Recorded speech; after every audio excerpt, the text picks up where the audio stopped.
A very good morning to all of you. Guru learning app पे आपका स्वागत है। और डियर स्टूडेंट्स, आज की ये क्लास सिंटैक्स के ऊपर आधारित होने वाली है। सिंटैक्स जिसे कि हम अपनी भाषा में सब्जेक्ट वर्ब एग्रीमेंट के नाम से भी जानते हैं। और डियर स्टूडेंट्स, आज की ये क्लास आपके एग्जाम्स के लिए डायरेक्टली यूजफुल होने वाली है। मार्क्स गेनिंग कंसेप्ट है आज के इस क्लास में, और बहुत ही बारीकियों के साथ ग्रामर की आज की स्टडी हम करेंगे। तो आइए स्टूडेंट, इस खास क्लास की हम शुरुआत करें। स्टूडेंट्स, जैसा कि इस चैप्टर का नाम है सिंटैक्स, तो सबसे पहले हम ये समझने की कोशिश करते हैं कि क्या मतलब होता है इस सिंटैक्स वर्ड का। सिंटैक्स को हम कहते क्या है, कैसे बना है, कैसे इसकी उत्पत्ति हुई है, और ग्रामर में इसका क्या योगदान है। तो जो सिंटैक्स वर्ड है, दरअसल हिंदी में सिंटैक्स को कहा जाता है वाक्य विचार। इसे हिंदी में हम कहते हैं वाक्य विचार। वाक्य विचार मतलब सेंटेंस कैसे बना, इसका अरेंजमेंट कैसे हुआ है, इन सब चीजों पर फोकस करना, इन सब चीजों को ध्यान से समझना। सिंटैक्स के समझने के लिए हम इसकी उत्पत्ति की तरफ आते हैं। तो दरअसल ये जो शब्द है सिंटैक्स, सिंटैक्स वर्ड उत्पन्न हुआ है सिंटैक्सिस वर्ड से। सिंटैक्स शब्द की उत्पत्ति सिंटैक्सिस शब्द से हुई, और ये जो शब्द है सिंटैक्सिस, ये ग्रीक भाषा का एक शब्द है। तो क्या मतलब होता है सिंटैक्सिस का, इसे समझने के लिए हमें सिंटैक्सिस वर्ड को दो भागों में बांटा। दरअसल ये सिंटैक्सिस वर्ड दो शब्दों से बना है, सन और टैक्सिस। सन का मतलब होता है स्टूडेंट्स टुगेदर, एक साथ, और टैक्सिस का मतलब होता है अरेंज, व्यवस्थित करना। शब्दों को एक साथ ग्रामर के नियमों के अनुसार व्यवस्थित करने की प्रक्रिया सिंटैक्स कहलाती है। इसीलिए इसका जो छोटा डेफिनेशन है वो ये कहता है कि the verbal meaning of syntax is sentence structure. Verbal meaning का मतलब होता है शाब्दिक अर्थ। सिंटैक्स का शाब्दिक अर्थ होता है सेंटेंस स्ट्रक्चर, वाक्य की संरचना, वाक्य की बनावट। तो यहां कंफर्म हो गया कि सिंटैक्स में क्या पढ़ना है हमें। तो सिंटैक्स में पढ़ना है हमें वाक्य की संरचना या वाक्य की बनावट। वाक्य की संरचना किन बातों पे निर्भर करती है? दो बातों पर, सब्जेक्ट और वर्ब। सब्जेक्ट और वर्ब, इन दो बातों पर वाक्य की संरचना निर्भर करती है। तो इन दो बातों को कैसे समझेंगे? इस डेफिनेशन से समझेंगे कि the use of appropriate verb with appropriate subject is called syntax. यहां जो वर्ड है एप्रोप्रिएट, एप्रोप्रिएट का दरअसल मतलब होता है उचित, यानी उचित वर्ब के साथ उचित सब्जेक्ट का प्रयोग करना ही सिंटैक्स कहलाता है। उचित वर्ब के साथ उचित सब्जेक्ट का प्रयोग करना सिंटैक्स कहलाता है। हमें ध्यान रखना होगा, सिंगुलर सब्जेक्ट के साथ सिंगुलर वर्ब और प्लूरल सब्जेक्ट के साथ प्लूरल वर्ब का प्रयोग करना होगा। यही सिंटैक्स का सब्जेक्ट वर्ब एग्रीमेंट का मकसद है। सिंगुलर सब्जेक्ट के साथ सिंगुलर वर्ब और प्लूरल सब्जेक्ट के साथ प्लूरल वर्ब, ये बात को हमें याद रखना है। अब आइए इसकी दूसरी डेफिनेशन से मिलते हैं। इन लिंग्विस्टिक, भाषा विज्ञान में, syntax is the set of rules. Syntax क्या है? तो दरअसल ये सेट है, और इस सेट में क्या मिलते हैं? तो रूल्स मिलते हैं, प्रिंसिपल्स, सिद्धांत मिलते हैं, प्रोसेसेस, प्रक्रियाएं मिलती हैं जो गवर्न करती हैं नियंत्रित करती हैं, शासन करती हैं स्ट्रक्चर ऑफ सेंटेंस पर, वाक्य की संरचना पर। यानी वाक्य की संरचना को प्रभावित करने वाले जितने भी कारक हैं, वाक्य की संरचना जिन रूल्स पर, जिन प्रिंसिपल पर और जिन प्रोसेसेस पर निर्भर करती है, उन्हीं की पढ़ाई करना सिंटैक्स कहलाता है। ठीक है, अब आइए कुछ ग्रामर की प्रैक्टिस में हमने क्या किया है, 2009 से 2021 तक जो क्वेश्चंस पूछे गए हैं बोर्ड एग्जाम्स में, उन्हीं क्वेश्चंस के आधार पर आज की इस क्लास को तैयार किया है। यानी क्वेश्चंस सॉल्व करना है रूल्स को देखते हुए। यहां रूल्स भी हैं और क्वेश्चंस भी हैं। आइए फर्स्ट क्वेश्चन से शुरू करते हैं। तो स्टूडेंट, हमारा पहला क्वेश्चन है यहां कि the horse and carriers at the door, और हमें यहां एक सुटेबल वर्ब चूज करना है। हमने पढ़ा है कि अगर दो सब्जेक्ट एंड से जुड़े हों तो वो प्लूरल होते हैं, जैसे Ram and Shyam are going. जब भी दो सब्जेक्ट एंड से जुड़ते हैं तो वो प्लूरल होते हैं। लेकिन इसका कुछ अपवाद है। अपवाद क्या है कि अगर आपके पास सेंटेंस में bread and butter, horse and carriage, rice and curry, slow and steady, crown and glory या ट्रूथ एंड ऑनेस्टी, ये जो 6 सब्जेक्ट हैं एंड से जुड़े हैं, देखने में ये सभी प्लूरल लग रहे हैं, पर दरअसल इंग्लिश इन सबको अपवाद मानता है, एक्सेप्शन मानता है। क्यों? क्योंकि दीज आर कंसिडर्ड सिंगुलर, इन्हें सिंगुलर माना जाता है। एंड से दो सब्जेक्ट जुड़े हैं, फिर भी ये सभी सिंगुलर माने जाएंगे और इनके साथ सिंगुलर वर्ब लगेगा। तो सिंगुलर वर्ब यहां इज है, तो इज का प्रयोग करेंगे और ये सेंटेंस सॉल्व होगा। The horse and carriers is at the door. तो ये रहा पहला सेंटेंस और पहला rule. Second sentence, second rule पे आते हैं। तो यहां सेंटेंस है कि each of the boys N exercise book. तो पहले ही मैं आपको एक बात समझा देता हूं। स्टूडेंट देखिए, ईच का जो कंसेप्ट है, ईच रूल कहता है कि ईच के बाद जो नाउन आएगा वो नाउन होगा सिंगुलर। ईच के बाद जो नाउन आएगा वो नाउन होगा सिंगुलर और उसके साथ लगने वाली वर्ब भी होगी सिंगुलर। यानी इज के बाद नाउन भी सिंगुलर और वर्ब भी सिंगुलर। पर अगर इसी इज के बाद अगर आप लिख देते हैं ऑफ, तो स्ट्रक्चर बदलेगा। इज के बाद अगर ऑफ आ जाता है तो नाउन हो जाता है प्लूरल, लेकिन वर्ब अभी भी लगती है यहां सिंगुलर। इस बात को, इस कंसेप्ट को आप याद रखिएगा स्टूडेंट, कि इच के साथ सिंगुलर नाउन और सिंगुलर वर्ब लगता है, पर इच के साथ अगर आप ऑफ लगा दें तो नाउन प्लूरल होता है लेकिन वर्ब सिंगुलर ही रहता है।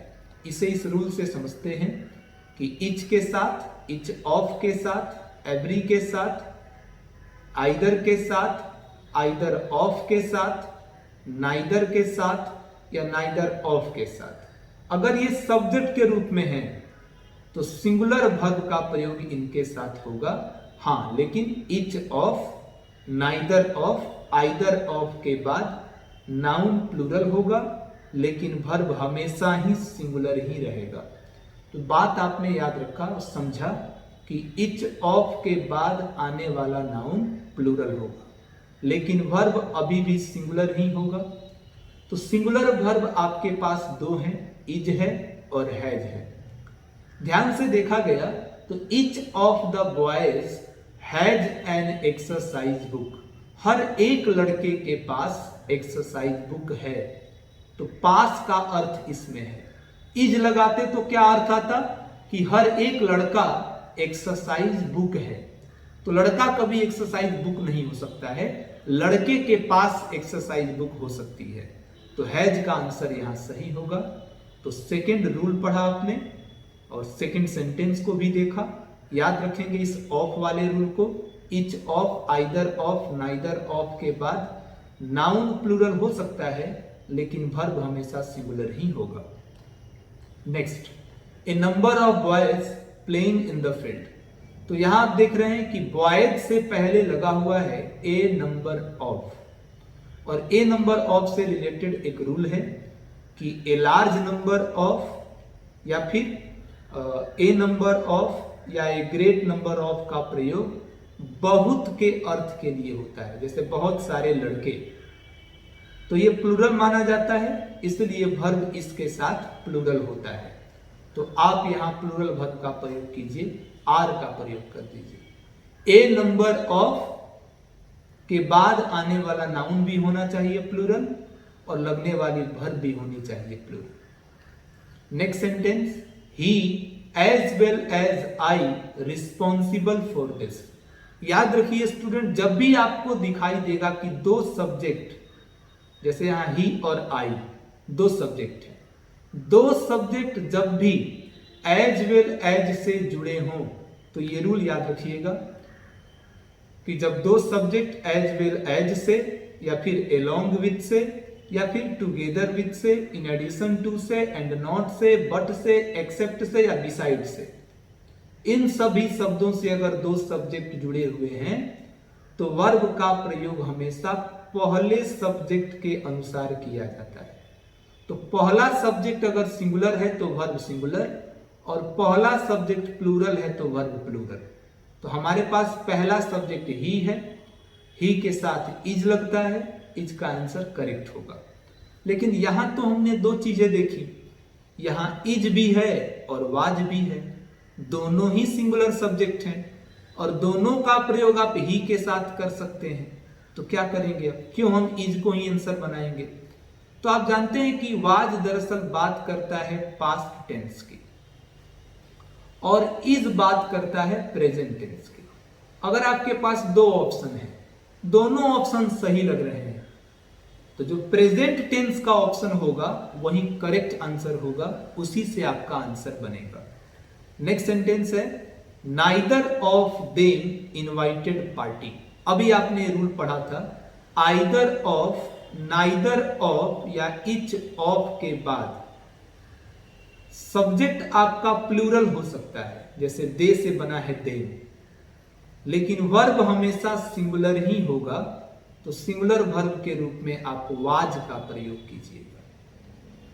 रूल वही है कि etch, each of, every, either, either of, neither, neither of subject के रूप में रहने पर सिंगुलर वर्ब का प्रयोग होता है। अगला सेंटेंस है कि many a man done it. Many का तो अर्थ होता है बहुत सारा, ये हमेशा प्लूरल की तरफ इंडिकेट करता है। मेनी बॉयज, बहुत सारे लड़के, मेनी गर्ल्स, बहुत सारी लड़कियां। लेकिन यहां हमें कुछ और दिख रहा है, यहां दिख रहा है मेनी के साथ ए। ए तो आर्टिकल है और ए के बाद होता है हमेशा सिंगुलर नाउन, तो मैन भी यहां सिंगुलर है, तो इसका मतलब रूल होगा कुछ ना कुछ। रूल है कि मेनी ए या मेनी एन के साथ सिंगुलर काउंटेबल नाउन का प्रयोग होता है और इसके साथ सिंगुलर वर्ब का प्रयोग किया जाता है। तो आपने देखा कि मेनी के बाद ए लगा था, इसलिए नाउन सिंगुलर हुआ, और अब वर्ब भी सिंगुलर लगाएंगे। डन वर्ब 3 है, इसलिए आप हैज का प्रयोग कर दीजिए। अगला सेंटेंस है, ए नंबर ऑफ स्टूडेंट्स हियर। आपने अभी पढ़ा है कि ए नंबर ऑफ का मतलब होता है बहुत, इसके बाद आने वाला नाउन होता है प्लूरल और लगने वाली वर्ब भी होती है प्लूरल। तो प्लूरल वर्ब का प्रयोग कीजिए, वर का प्रयोग कर दीजिए। रूल याद रखेंगे कि ए लार्ज नंबर ऑफ या फिर ए नंबर ऑफ या फिर ए ग्रेट नंबर ऑफ का प्रयोग बहुत के अर्थ के लिए होता है, इसलिए इसे हम प्लूरल मानते हैं और वर्ब हमेशा इसके साथ प्लूरल लगाते हैं। रूल याद रखेंगे स्टूडेंट, ऐसे ही एक एक करके रूल्स हमें पढ़ने हैं। अब देखिए वही जो आपने फर्स्ट रूल जो पढ़ा था उसी के आधार पे ये क्वेश्चन है, bread and butter good breakfast. तो आपने पढ़ा था एंड जब दो सब्जेक्ट को जोड़ता है तो वो प्लूरल होते हैं, लेकिन कुछ अपवाद हैं इसके। अपवाद है bread and butter, rice and curry, crown and glory, horse and carriage, slow and steady और ट्रूथ एंड ऑनेस्टी। ये सभी अपवाद हैं, इन्हें सिंगुलर माना जाता है, वर्ब इनके साथ सिंगुलर लगाई जाती है, इसलिए सिंगुलर वर्ब यहां इज होगा। राइट, नेक्स्ट सेंटेंस को देखते हैं। The light of this lamps very bright. इस आधार पे एक क्वेश्चन तो आपके एग्जाम में जरूर आएगा, और मेरी बात हमेशा याद रखेंगे कि जहां भी आपको ऑफ दिख जाए, ऑफ के जस्ट पहले जो सब्जेक्ट लगा है उसी के अनुसार वर्ब का प्रयोग होगा। तो ऑफ के पहले यहां लाइट है, लाइट का मतलब प्रकाश। प्रकाश को हम नहीं गिन सकते हैं, अनकाउंटेबल नाउन है, और जितने भी अनकाउंटेबल नाउन होते हैं वो सभी सिंगुलर होते हैं और उनके साथ सिंगुलर वर्ब का प्रयोग किया जाता है, इसलिए यहां इज का प्रयोग होगा। रूल याद रखिएगा कि यदि सेंटेंस की बनावट ऐसी हो जिसमें सबसे पहले नाउन हो, फिर प्रेपोजिशन हो और फिर एक नाउन हो, तो उस वाक्य में जो प्रथम नाउन होगा उसके अनुसार वर्ब का प्रयोग लगेगा। ऑफ एक प्रेपोजिशन है, इसलिए जहां भी ऑफ दिखेगा प्रथम नाउन के अनुसार वर्ब लगेगा। तो यहां ऑफ था, प्रथम नाउन लाइट था, इसलिए इसके साथ इज का प्रयोग हमने किया। 9 सेंटेंस 9 रूल्स कवर हुए अभी। Next, many a man working. अभी आपने पढ़ा था कि मेनी के बाद अगर ए एन का प्रयोग हो जाए तो नाउन सिंगुलर हो जाता है और उसके साथ लगने वाली वर्ब भी सिंगुलर होती है। तो मैन भी सिंगुलर है, यहां वर्ब भी सिंगुलर होगी, वाज का आंसर करेक्ट करेंगे क्योंकि यहां वर्किंग है। रूल वही चीज है, मेनी के बाद ए या एन अगर लगता है तो नाउन भी सिंगुलर और वर्ब भी सिंगुलर होता है। आइए स्टूडेंट, हम लोग 11 नंबर सेंटेंस पे आते हैं। Not only the boy but also the girl. तो यहां हमने देखा कि दो सब्जेक्ट हैं, एक है द बॉय और एक है द गर्ल। क्या करेंगे इसके साथ? रूल याद रखेंगे कि जब भी अगर दो सब्जेक्ट नॉट ओनली और बट ऑल्सो के साथ जुड़े हों तो वर्ब का प्रयोग अंतिम यानी कि दूसरे सब्जेक्ट के अनुसार होता है। बहुत कंफ्यूजनल है, कभी पहला सब्जेक्ट देखना है कभी दूसरा सब्जेक्ट, इसलिए जितने भी रूल्स मैं आपको बता रहा हूं रूल्स को याद रखना है। तो नॉट ओनली बट ऑल्सो के साथ अगर दो सब्जेक्ट जुड़े हैं तो वर्ब का प्रयोग दूसरे सब्जेक्ट के अनुसार होना चाहिए। दूसरा सब्जेक्ट है यहां द गर्ल। तो द गर्ल यहां हमको सिंगुलर दिख रही है ये, इसलिए वाज स्लीपिंग का आंसर करेक्ट होगा। My friend as well as I going there. आपने पढ़ा था कि दो सब्जेक्ट अगर एज वेल एज के साथ जुड़े हों तो वर्ब का प्रयोग पहले सब्जेक्ट के अनुसार करना चाहिए। पहला सब्जेक्ट माई फ्रेंड है, इसलिए इसके साथ इज का प्रयोग होगा। रूल याद रखिएगा कि अलोंग विद से, एज वेल एज से, टुगेदर विद से, इन एडिशन टू से, इनमें से किसी के साथ भी अगर दो सब्जेक्ट जुड़े रहेंगे तो वर्ब का प्रयोग पहले सब्जेक्ट के आधार पर होगा। रूल्स को दिमाग में रखना बहुत जरूरी है विद्यार्थियों। नेक्स्ट सेंटेंस है मोस्ट ऑफ द राइस रॉटन। देखिए मोस्ट ऑफ का तो अर्थ होता है बहुत सारा, अधिकांश, लेकिन आप देख रहे हैं कि इसके साथ जो नाउन लगा है राइस, चावल, वो एक अनकाउंटेबल नाउन है। राइस की गिनती नहीं हो सकती है। इसका मतलब कुछ तो लोचा है। लोचा क्या है कि अगर मोस्ट ऑफ के बाद आने वाला नाउन काउंटेबल होगा तो वो प्लूरल होगा और वर्ब प्लूरल लगेगा, और मोस्ट ऑफ के बाद आने वाला नाउन अगर अनकाउंटेबल होगा तो वर्ब सिंगुलर होगा। तो सिंगुलर वर्ब यहां इज लगेगा। रॉटन यहां एडवर्ब का काम कर रहा है, एडजेक्टिव का काम कर रहा है। तो याद रखेंगे कि a number of, a lot of, heaps of, rest of, part of, ये सभी मात्रा बताने वाले शब्द हैं। इन सभी शब्दों के साथ देखना होगा हमें कि जस्ट बाद इनके आने वाला नाउन कैसा है। अगर वो नाउन काउंटेबल है तो प्लूरल में होगा, वर्ब भी प्लूरल होगी। अगर वो नाउन अनकाउंटेबल है तो वर्ब सिंगुलर हो जाएगा। इस बात को याद रखना है। जैसे देखिए वही चीज आ गया हाफ ऑफ, तो इसके जस्ट बाद जो नाउन आया है वो काउंटेबल है, लड़कियों की गिनती हो सकती है, काउंटेबल नाउन है इसलिए वो प्लूरल है। तो इसके साथ लगने वाला वर्ब भी प्लूरल होगा, तो हैव यहां करेक्ट आंसर कर देंगे। चलिए स्टूडेंट, वही सेम रूल है कि यहां आपको देखना है, नाउन पर ध्यान देना है। नाउन ही डिसाइड करेगा कि वर्ब कैसा लगेगा। नेक्स्ट सेंटेंस है मेनी ऑफ द स्टूडेंट्स। फिर वही बात है, संख्या बताने वाले शब्द हैं, मेनी के बाद ऑफ लगा है। तो आप देखेंगे कि इसके बाद आने वाला नाउन कैसा है, सिंगुलर है या प्लूरल है। तो नाउन ये प्लूरल है इसलिए वर्ब भी प्लूरल होगा, और यहां प्लूरल वर्ब वर है जो कि करेक्ट आंसर होगा। रूल देख लीजिए इसका कि मेनी या फिर ए ग्रेट मेनी या ए गुड मेनी के साथ प्लूरल नाउन लगता है और वर्ब भी इनका प्लूरल ही होता है।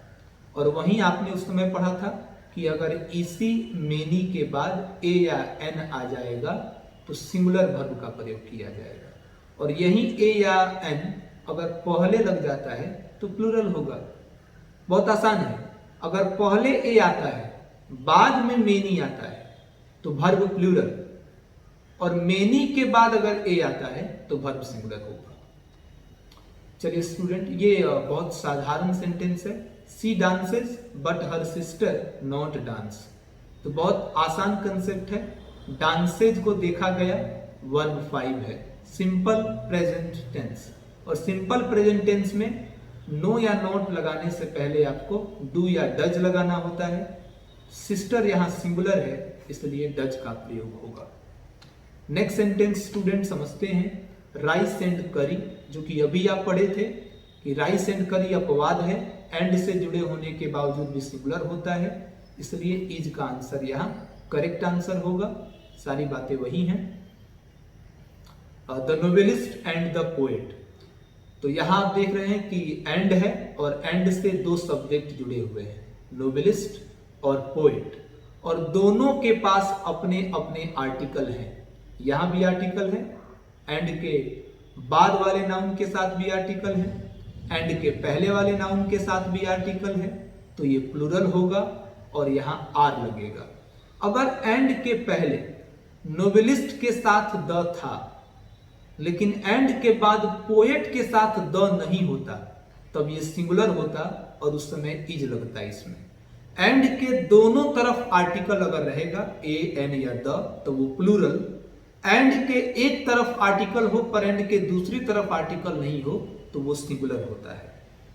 ठीक है स्टूडेंट, याद रखेंगे रूल कि यदि सेंटेंस की बनावट इस प्रकार हो जिसमें ए एन प्लस नाउन हो, यानी आर्टिकल के साथ नाउन हो, एंड से जुड़ा हो, एंड के बाद भी नाउन के साथ आर्टिकल हो, तो वर्ब हमेशा प्लूरल लगेगा। यहां देखिए, the price of mangoes gone up. आपको मेरी बात याद आ रही होगी कि सर जब भी ऑफ दिखेगा पहले देख लेंगे। पहले देखा तो प्राइस है, सिंगुलर है, और यहां देखा तो गॉन है, वर्ब 3 है, इसलिए हैज का प्रयोग कर देंगे। ठीक है।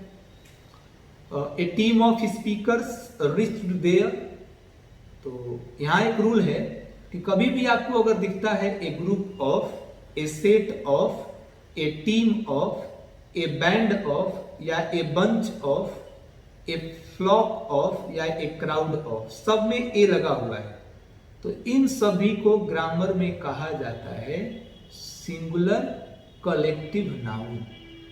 ये सभी सिंगुलर कलेक्टिव नाउन है, ए या एन के लगने से। सिंगुलर कलेक्टिव नाउन के साथ सिंगुलर वर्ब का प्रयोग किया जाता है, तो यहां आप सिंगुलर वर्ब का प्रयोग करेंगे, हैव लगा देंगे। द कैटल, कुछ ऐसे नाउन होते हैं स्टूडेंट जिनके अंत में एस या ईएस तो नहीं लगा होता पर वो प्लूरल माने जाते हैं, और वो नाउन है people, police, cattle, children, main, women और जेनेटरी। इन किसी के भी लास्ट में एस नहीं है, पर ये सभी प्लूरल माने जाते हैं और इनके साथ प्लूरल वर्ब का प्रयोग किया जाता है। इन्हें ध्यान में रखिएगा कि यूं तो हम ये मानते हैं कि किसी भी नाउन के अंत में जब एस लग जाता है तो वो प्लूरल बनता है, पर कुछ ऐसे नाउन हैं जिनके लास्ट में एस नहीं होता फिर भी वो प्लूरल माने जाते हैं। अगला रूल है the rich not always happy. ये भी क्वेश्चन एग्जाम में देता है। रिच मीन्स होता है धनी। धनी होना किसी की विशेषता है यानी एजेक्टिव है, और कभी भी अगर एजेक्टिव के पहले द लग गया हो तो ये प्लूरल वर्ब इनके साथ लगता है, क्योंकि उस समय ये प्लूरल नाउन बन चुके होते हैं। द रिच कहने का मतलब होता है कि दुनिया में जितने भी अमीर लोग हैं आपने सबको एक साथ कह दिया। तो एडजेक्टिव के साथ कभी भी द लग जाए, the rich, the old, the young, तो आप उसको प्लूरल मानिएगा और प्लूरल वर्ब का प्रयोग कीजिएगा। 90 रुपीज देखने में तो प्लूरल लग रहा है, लेकिन इसके साथ रूल याद रखिएगा। निश्चित वजन जैसे 10 किलो 10 kg 30 kg, निश्चित दूरी जैसे 10 मील्स 15 किलोमीटर, निश्चित रकम 10,000 90 रुपीज, निश्चित समय 1.5 आवर्स। तो जब भी निश्चित निश्चित वाली बात होगी तो देखने में ये प्लूरल लगेगा, पर वर्ब हमेशा इसके साथ सिंगुलर लगेगा, इसलिए सिंगुलर वर्ब का प्रयोग कीजिए आप। The committee issued its report. देखिए student, committee, government, jury, staff, company, ये आपके एग्जाम में जरूर पूछता है। एक क्वेश्चन तो बनता ही है इससे, जूरी या कमिटी का। आप क्वेश्चन बैंक में भी देखेंगे तो जूरी और कमिटी वाले क्वेश्चन 100% हैं। ये ना तो सिंगुलर होते हैं ना प्लूरल होते हैं। दरअसल इनके बाद यहां पर ईट्स या फिर देयर का प्रयोग किया जाता है। अगर यहां कमिटी या जूरी लिखा हुआ है तो आपको 100% आगे इट्स या देयर्स दिया होगा। अगर इट्स दिया है तो आपका वर्ब सिंगुलर होगा, और अगर देयर दिया रहता तो वर्ब प्लूरल होता। यानी कमिटी और जूरी ये ना तो सिंगुलर होते हैं ना प्लूरल होते हैं। इट्स और देयर के अनुसार सिंगुलर या प्लूरल वर्ब का प्रयोग किया जाता है। इट्स के रहने पर सिंगुलर और देयर के रहने पर प्लूरल का प्रयोग किया जाता है, याद रखेंगे। Ram as well as his friends, बात वहीं आ गई, फिर आपने उसी रूल को दोहराया कि एज वेल एज से अगर दो सब्जेक्ट जुड़े हों तो वर्ब का प्रयोग पहले सब्जेक्ट के आधार पे होता है। पहला सब्जेक्ट राम है इसलिए इज का प्रयोग करेंगे। 2 years 2 साल एक निश्चित समय है, और जब भी निश्चित की बात होती है तो सिंगुलर वर्ब का प्रयोग होता है। देखिए एक और कंफ्यूजनल स्ट्रक्चर होता है देयर वाला। देयर ना तो सिंगुलर होता है ना प्लूरल होता है। देयर के बाद आने वाला नाउन तय करता है कि वर्ब सिंगुलर लगेगा या प्लूरल लगेगा। तो देयर के बाद यहां ए नंबर ऑफ बुक्स लिखा हुआ है। आप जानते हैं कि ए नंबर ऑफ का हिंदी मीनिंग होता है बहुत, और इसके साथ वर्ब लगता है प्लूरल। तो देयर के साथ आने वाला नाउन प्लूरल था इसलिए वर्ब प्लूरल होगा। जैसे हम कभी कभी लिखते हैं देयर वाज ए किंग, एक राजा था, और कभी कभी लिखते हैं कि there are 4 pens on the table. एक राजा था, तो देयर के साथ यहां सिंगुलर वर्ब लगा क्योंकि नाउन यहां सिंगुलर था, और देयर के साथ यहां प्लूरल वर्ब लगा क्योंकि नाउन यहां प्लूरल था। तो देयर ना तो सिंगुलर होता है ना प्लूरल होता है। इसमें आने वाला नाउन तय करेगा कि देयर के साथ आप सिंगुलर लगाएंगे या देयर के साथ आप प्लूरल लगाएंगे। आइए स्टूडेंट, 3 और हमारे रूल्स बचे हुए हैं। ए टीम ऑफ डॉक्टर, तो कुछ देर पहले आपने एक रूल पढ़ा था कि जब भी आपको a group of, a set of, a team of दिखे तो ये सिंगुलर कलेक्टिव नाउन होते हैं और इनके साथ सिंगुलर वर्ब का प्रयोग होता है। इज के साथ कभी भी बीन नहीं लगता, हैज लग जाएगा यहाँ। सेकेंड लास्ट क्वेश्चन है कि most of candidates passed. Most of के बाद देखना है कि नाउन आने वाला कैसा है।